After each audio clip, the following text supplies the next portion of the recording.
This video explains how to use the bulk edit functionality in PNPSCADA. We will look at doing a bulk edit of some meters, however this can be used for many types of screens. Let's say we want to rename some meters to specific names. Here I have a spreadsheet of each meter serial and the associated name. Here are the meters that I would like to rename. I go to Tools Bulk Edit. To rename a meter I need the Edit Meter Details screen, so I enter that in the drop-downs. Next the screen asks which meters I want to bulk edit. I click the button with the 3 dots.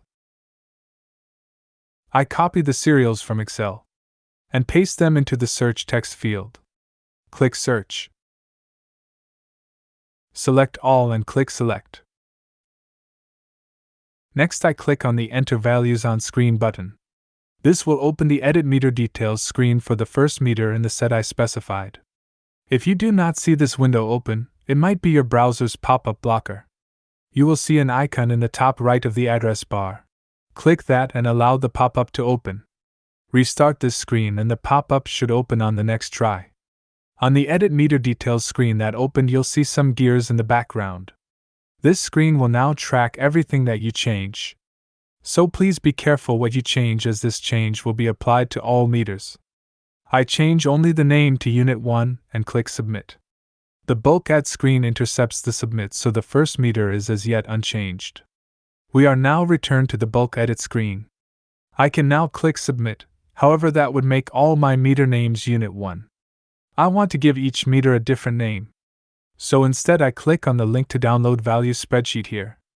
This gives me a CSV file that I can open in Excel. Column A is the EID of that meter, and column B is the entity class.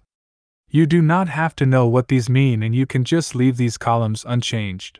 Column C and D is included for your own information. C is the meter's serial and D is the meter's name. C and D are ignored when uploading this file, so leave them as is. Next we have all the inputs from the Edit Meter Details screen as columns in the CSV file. You'll see most columns have the value of default in square brackets. This means the value will not be changed. You'll see a column with the heading M name. This column has a value of Unit 1. We copy the actual meter names into this column. Please make sure to get the ordering correct, as this CSV file will not necessarily be in the same order as the set you specified. Back on the bulk add screen I tick Use Alternative Spreadsheet and upload this CSV. Then I click Submit. If there were many meters to edit in this spreadsheet, this process might take a long time. So the bulk edit screen might redirect to the report queue. Here you'll be able to monitor the progress. You can also close your browser and come back later. You'll find the report queue under Tools Report Queue. Alternatively, you can get historical edits on the Tools Bulk Edit screen by clicking on History.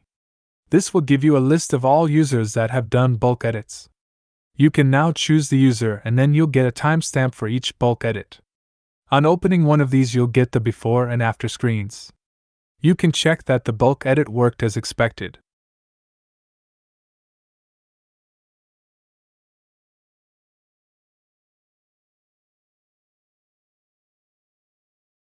You now know how to bulk edit. Thanks for watching this video.